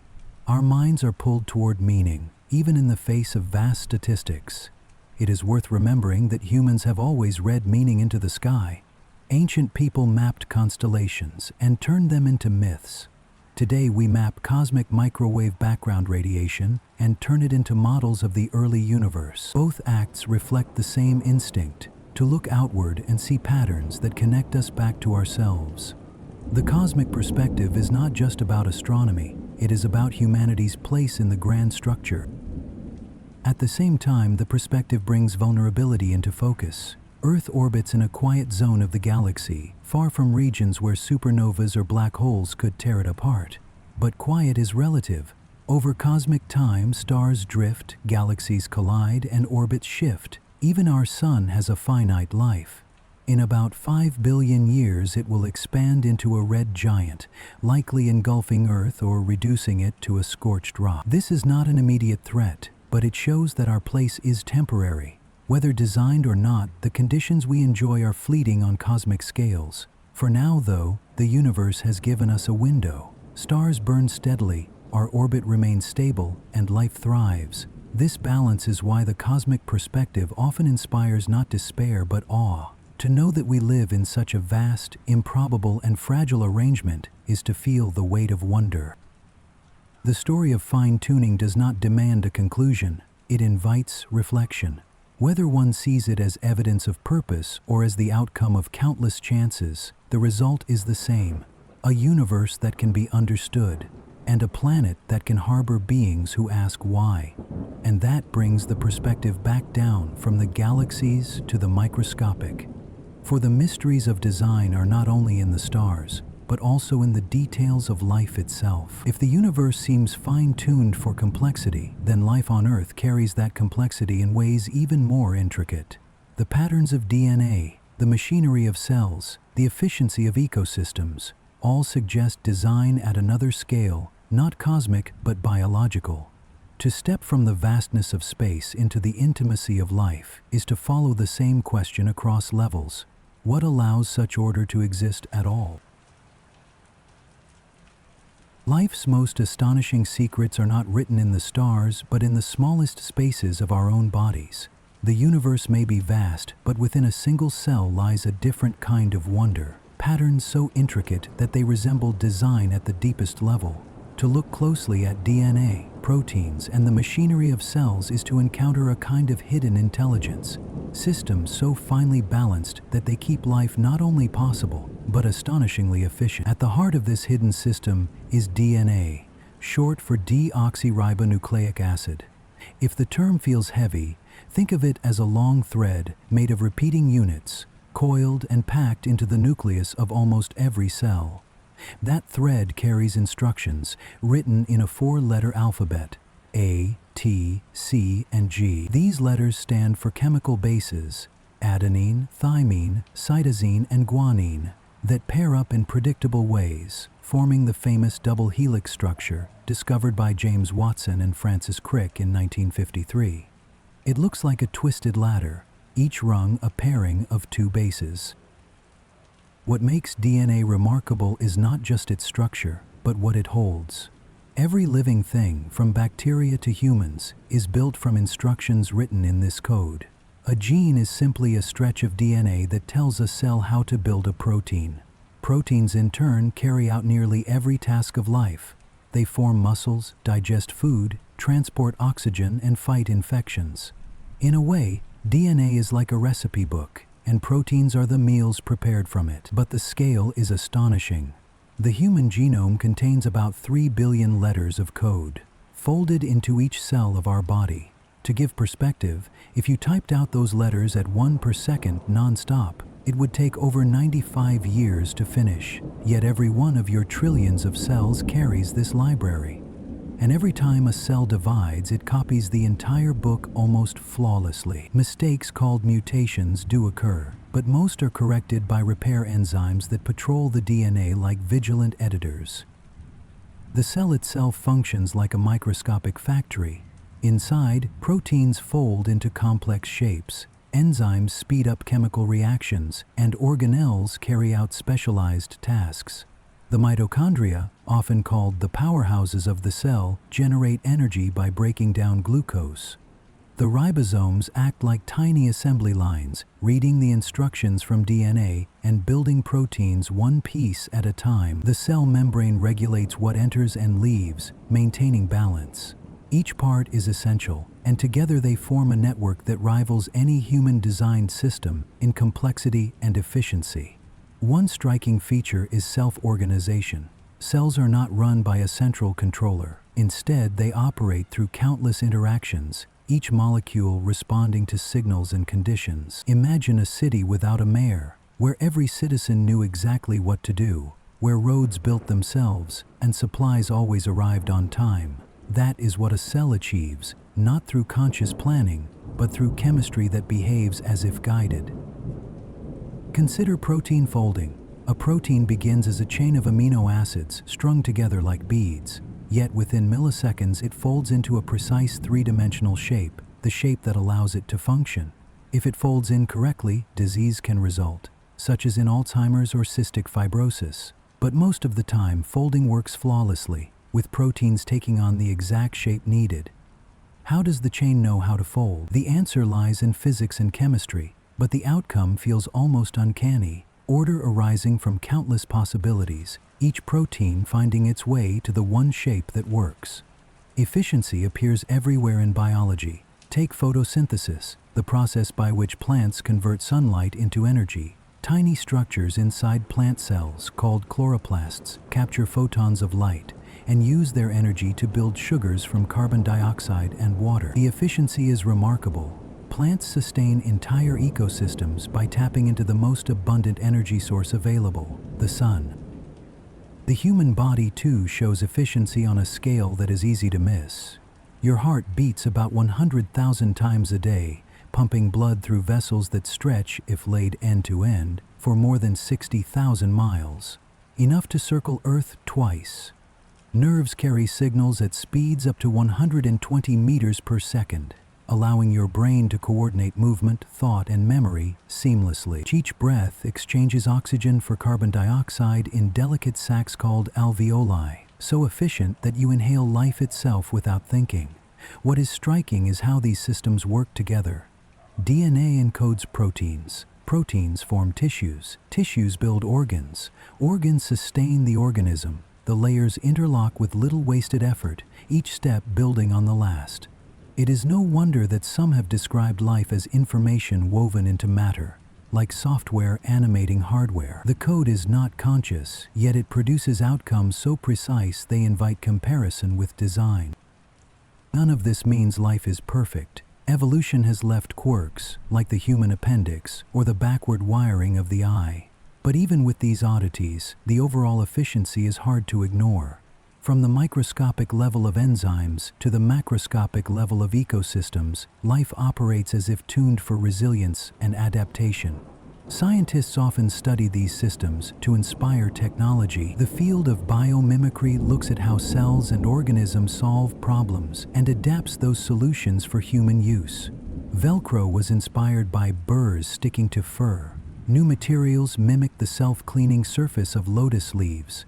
Even computing has borrowed from biology, with algorithms modeled on evolution and neural networks inspired by the brain. Life's efficiency becomes not only a subject of wonder, but a guide for innovation. Still, the greatest marvel may be that all of this hidden intelligence works silently. You do not instruct your cells to copy DNA, fold proteins, or generate energy. It happens continuously, without your awareness, in every living being. The design, if one calls it that, is embedded in the processes themselves. Life sustains life, code reads code, and matter becomes meaning. This hidden intelligence deepens the question of design. If Earth was arranged intentionally, the blueprint is not only in the stars and oceans, but in the smallest strands of DNA. If chance alone is enough, then chance has produced a system so intricate it looks like design. Either way, the result is the same: life that endures, adapts, and creates meaning. And from these hidden processes of cells and molecules, we can trace another story: the way humans have looked to nature not only to understand it, but to reflect it in their own creations. From the earliest cave paintings to modern skyscrapers, humans have turned to nature for inspiration. Patterns we see in seashells, rivers, and forests find their way into our art, our buildings, and even our stories. It is as if the designs of Earth echo in our own creations, a quiet reminder that we are not separate from the natural world but shaped by it. To notice these connections is to see another form of hidden dialogue between humanity and the planet. One of the most ancient examples is found in caves such as Lascaux in France or Altamira in Spain. Tens of thousands of years ago, humans painted animals on stone walls: bison, horses, and deer. The images are not crude, they show movement, proportion, and life. Some even align with the natural curves of the cave, as if the artists were using the rock's shape to enhance the illusion. These paintings suggest that humans saw beauty in the living forms around them and felt compelled to recreate it. To paint was to honor the patterns of life, to carry them into darkness where firelight would bring them alive again. Architecture, too, has long mirrored nature. The columns of ancient Greece, for example, were modeled after trees. The Doric column is sturdy and plain, like a trunk, while the Corinthian is adorned with carved leaves, echoing plants. In India, temples carved from rock feature lotus motifs and curves that mimic vines.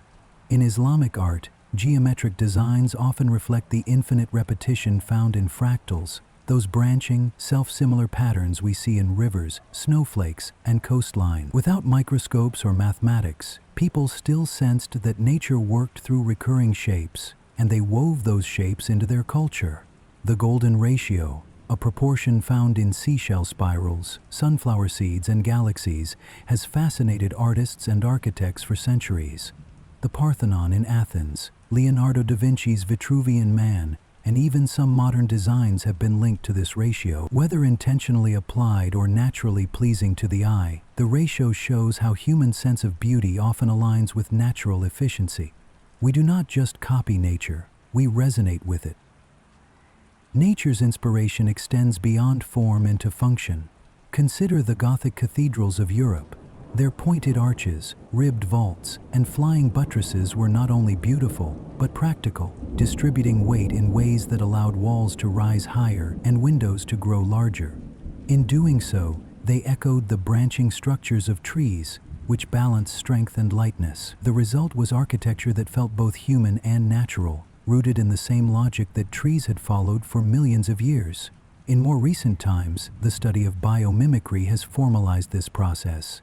Engineers and designers look directly at nature's solutions and adapt them for human needs. The invention of Velcro, inspired by burrs that stick to animal fur, is a simple but powerful example. The shape of bird wings has influenced airplane design. Shark skin, with its tiny ridges that reduce drag, has inspired swimsuits and ship coatings. The efficiency of termite mounds, which regulate temperature through natural ventilation, has guided architects designing energy-efficient buildings. Art continues to mirror natural rhythms. The Japanese tradition of ukiyo-e prints often depicts waves, mountains, and cherry blossoms, emphasizing harmony with seasons. In Western art, landscape painting flourished during the Renaissance and again in the Romantic period, reflecting both the order and wildness of nature. Modern artists like Georgia O'Keeffe magnified flowers, while others explored fractal-like designs and abstract forms. In every case, the human urge is the same: to capture nature's patterns and reflect them in new ways. Music, too, holds echoes of natural design. Rhythms resemble heartbeats, waves, and footsteps. Instruments often mimic birdsong, wind, or water. Composers such as Vivaldi use the cycles of seasons as inspiration, while others have translated mathematical patterns from shells or galaxies into melodies. Even the structure of symphonies, with recurring themes and variations, parallels the repeating yet evolving forms of natural systems. Culture itself absorbs lessons from nature. Agricultural societies built calendars from the cycles of the moon and sun, embedding those rhythms into festivals and rituals. Dances imitate animals or natural forces, connecting human movement to the wider world. Storytelling often uses metaphors from nature: storms for anger, rivers for time, mountains for endurance. Language is rich with natural imagery because our understanding of life is grounded in Earth's past. What is striking is that this inspiration is not limited to beauty. It also reaches into science and technology. The branching networks of trees and blood vessels are echoed in computer circuits and transportation systems. The spiral of DNA resembles the spiral galaxies above.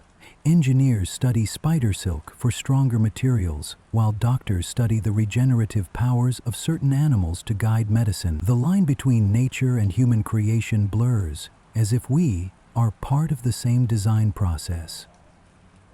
This reflection may not be coincidence. Humans evolved within nature, surrounded by its forms and cycles. Our brains developed by recognizing patterns that helped us survive, like the shape of a predator in the grass, or the season signaled by a changing leaf. The same recognition now guides our art and architecture.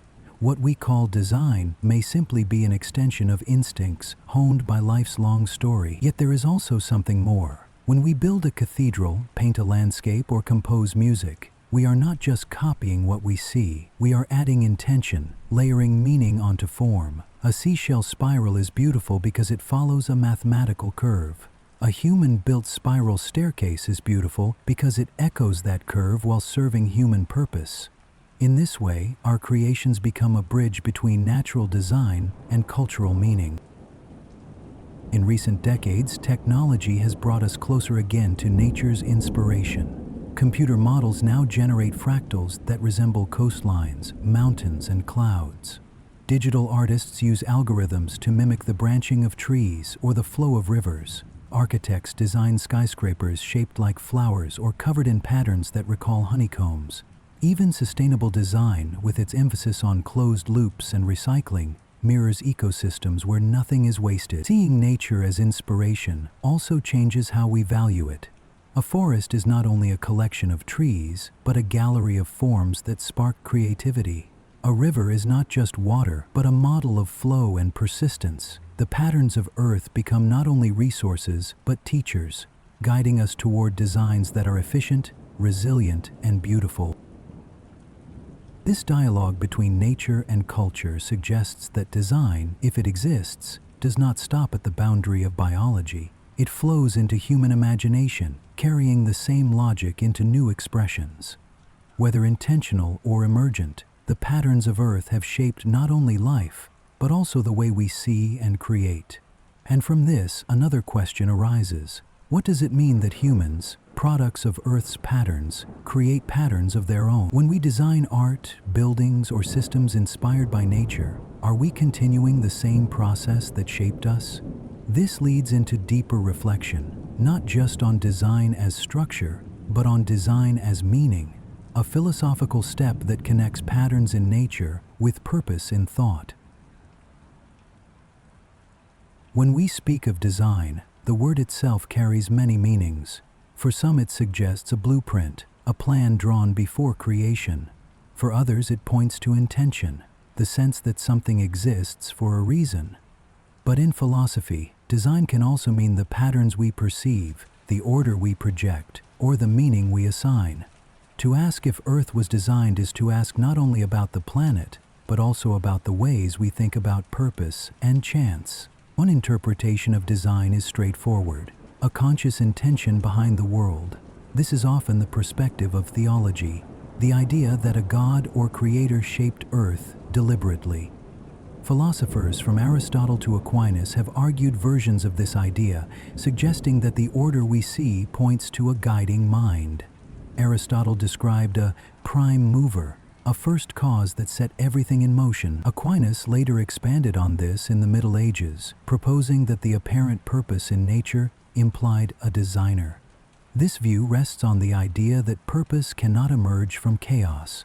If life looks intentional, perhaps it is. Yet philosophy also asks whether intention is required for design. A river carves a valley, producing shapes that seem sculpted, but no conscious being drew the curves. They emerged from water and stone interacting over time. In this sense, design might mean patterns arising naturally without foresight, yet still appearing orderly. The philosopher David Hume raised this point in the 18th century, questioning whether we should assume intention simply because something looks purposeful. A watch implies a watchmaker, he argued, but the universe is not necessarily a watch. Another possibility is that design is projection. Humans are pattern-seeking creatures. We see faces in clouds, constellations in stars, and meaning in randomness.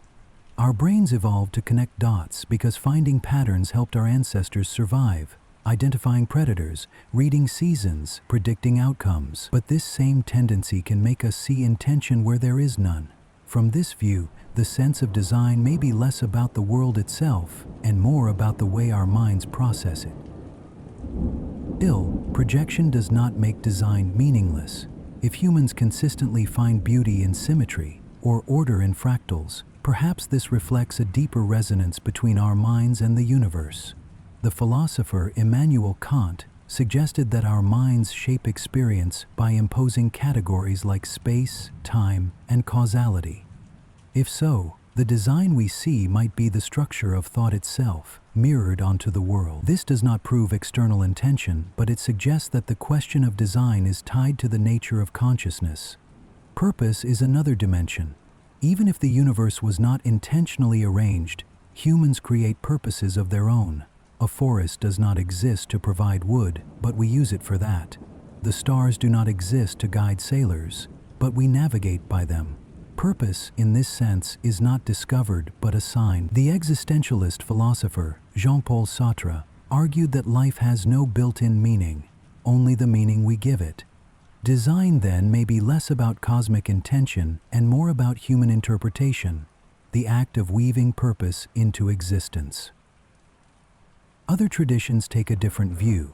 In Eastern philosophy, for example, concepts like Tao in Chinese thought or Dharma in Indian philosophy describe an order inherent in reality.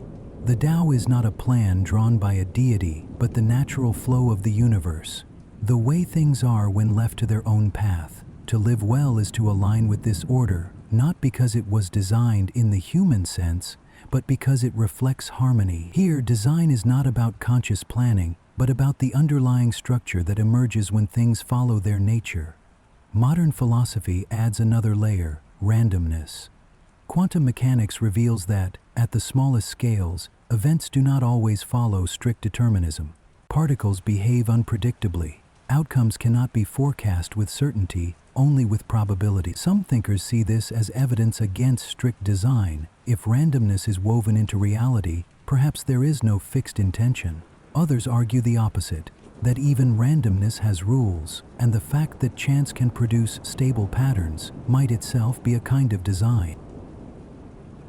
The idea of emergence complicates the picture further. Emergence is when complex order arises from simple rules. Snowflakes form intricate crystals from the basic physics of water molecules. Ant colonies organize without central leadership, each insect following simple instincts. Human consciousness itself may be emergent, born from the firing of neurons.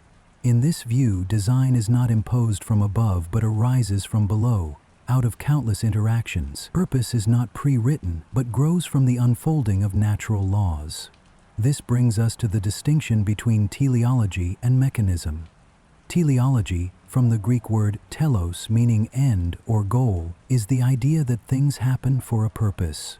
A seed grows into a tree because it is meant to. Mechanism, by contrast, explains outcomes in terms of cause and effect, without goals.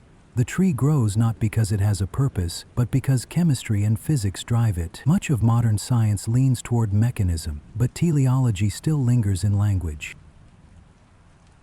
We say eyes are for seeing or wings are for flying, even if evolution did not plan them. This tension between purpose and mechanism runs through philosophy, shaping how we interpret design. One could also ask whether design requires perfection. Life is efficient but not flawless. The human body has weak points, bad backs, wisdom teeth, appendices that inflame. Evolution leaves behind oddities, like flightless birds or vestigial organs. If the world was designed, why does it contain flaws? Some argue that imperfection does not negate design. It may reflect trade-offs or limits we cannot see. Others argue that flaws suggest a process like evolution rather than a deliberate plan. The presence of imperfection keeps the debate alive. Philosophy also asks, what would count as evidence of design? Is the fine-tuning of physical constants enough? Is the complexity of DNA persuasive? Or is the very fact that we can ask the question the most striking clue? The philosopher Thomas Nagel once suggested that the ability of human minds to grasp reality might itself point to something deeper, that consciousness is not an accident but part of the universe's unfolding design. Critics disagreed, yet the thought lingers. Our awareness feels too aligned with reality to dismiss easily. Design can also mean coherence, the sense that different parts fit together into a whole. A symphony is designed not only because notes are written down, but because they create harmony when played. Earth's systems, climate, geology, biology may be seen in the same way, interlocking like movements in a vast composition. Whether this harmony is planned or emergent, the experience of coherence remains. Humans feel design not only by analyzing facts, but by sensing unity. In the end, philosophy does not settle the question, but opens it. Is design external, a mark left by a creator? Is it internal, a projection of human thought? Is it emergent, a property of systems that grow complex? Or is it illusory, a pattern we impose on randomness? Each possibility shifts how we see the world, yet none closes the conversation, and that may be the point. To ask about design is to explore meaning, not to capture it once and for all. The word itself holds many possibilities, and each perspective, intention, purpose, randomness, projection, offers a different lens. Together, they remind us that asking what design means is as important as deciding whether it exists. From here, the path leads to reflection. Beyond science, beyond philosophy, the question lingers as an open mystery, one that resists final answers but enriches our way of seeing. The more we have explored Earth, its balance of forces, its patterns of life, its place in the cosmos, the more the question of design has unfolded rather than closed. Each layer, from galaxies to DNA, invites reflection, but none settles the matter. And perhaps that is where its true power lies. The idea that Earth might be designed does not demand a final verdict. It invites us to dwell in uncertainty, to let curiosity itself be the answer. Mystery has always been part of human experience. In ancient times, mystery meant what was hidden, what lay beyond ordinary sight. Today we think of it as the unknown, the unsolved. But mystery is not simply a lack of knowledge. It is a way of seeing, an openness to depth that facts alone cannot exhaust. To ask if Earth was designed is to step into this kind of mystery, a space where science and philosophy, religion and art, curiosity and wonder all meet. One reason the question endures is that it cannot be reduced to proof. Proof is the language of mathematics, of experiments, of data. But design touches something broader. Even if we had every equation describing how planets formed, or every detail of how life emerged, we would still be left with the question, why does it feel meaningful? Why do we sense intention, even when we know the mechanic? That gap between explanation and meaning is the space of mystery. This does not mean giving up on knowledge. On the contrary, it shows how knowledge itself deepens mystery. The more we learn about physics, the more precise the fine-tuning appears. The more we study biology, the more intricate the code of DNA becomes. Each answer reveals more questions, like opening one door only to find another hallway behind it. Instead of closing mystery, science expands it, showing us how vast and delicate the structures of reality truly are. In this sense, the mystery is not threatening but nourishing. To live with unanswered questions is to live with possibility. Just as a horizon invites us forward, so mystery invites us to keep wondering. When we accept that Earth may never fully reveal its origin story, we also accept that our role is not only to know, but to marvel. The question itself becomes a companion, one that walks with us through every discovery. Philosophers have long suggested that questions matter as much as answers. Socrates in ancient Athens taught not by giving conclusions, but by asking more questions. He believed wisdom began in admitting what we do not know. Modern thinkers echo this, that to be human is to seek, to stretch toward meaning even when it remains out of reach. The question of design fits this pattern. It is not a puzzle to solve, but a meditation to carry. There is also comfort in uncertainty. If the world were fully explained, with no mysteries left, perhaps it would feel flat, mechanical, predictable. But because there are open questions, life feels alive with possibility. Wonder survives. The mystery of design keeps awe alive in the face of knowledge. It allows us to see the world not just as functioning, but as astonishing. For those listening in the quiet of night, this mystery is not abstract. It is close. You breathe air balanced in just the right way, air your body has learned to use with precision. Your heart beats, your cells divide, your mind reflects.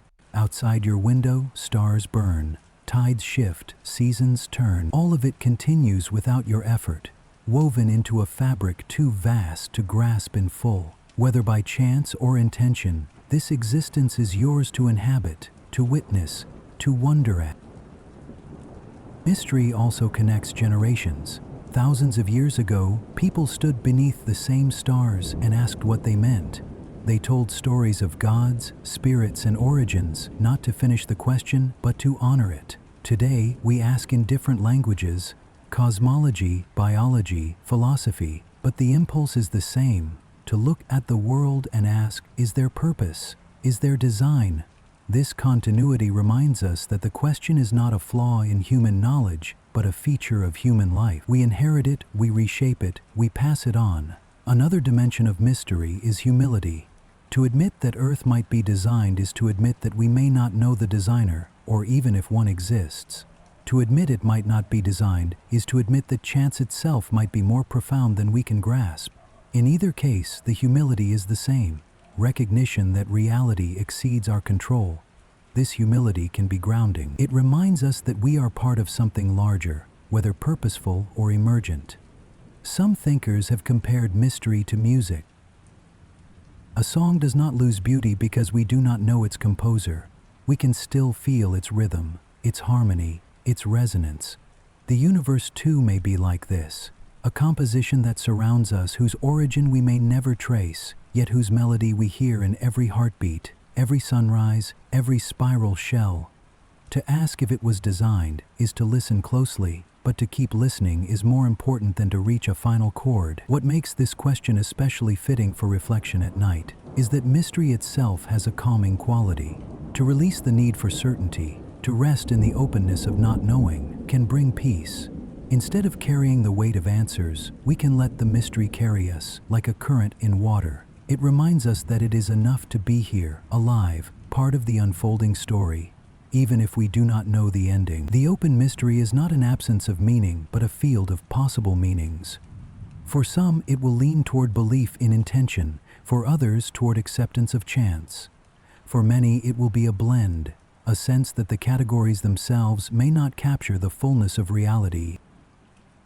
The mystery leaves room for all of these, refusing to narrow itself to one conclusion. That refusal is its gift.